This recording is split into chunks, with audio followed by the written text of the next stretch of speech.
Alrighty, so also we had a little bit of wiggle waggle in there. It was a little bigger than, it was a little more spread open.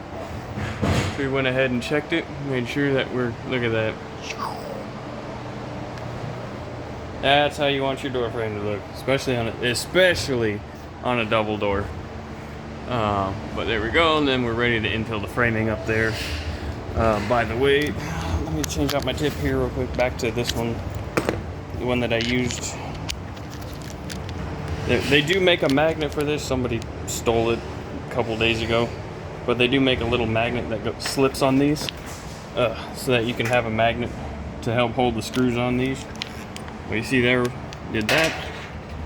So that we had room to grab this and put in our screws into our clips there. Can't see there. Let me change how I'm holding the phone.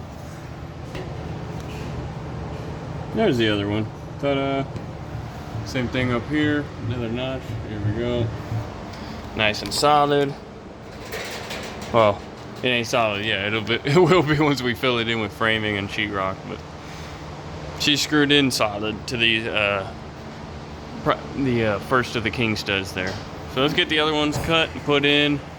And it's just about time to go on a Friday. Cool stuff. But there we go.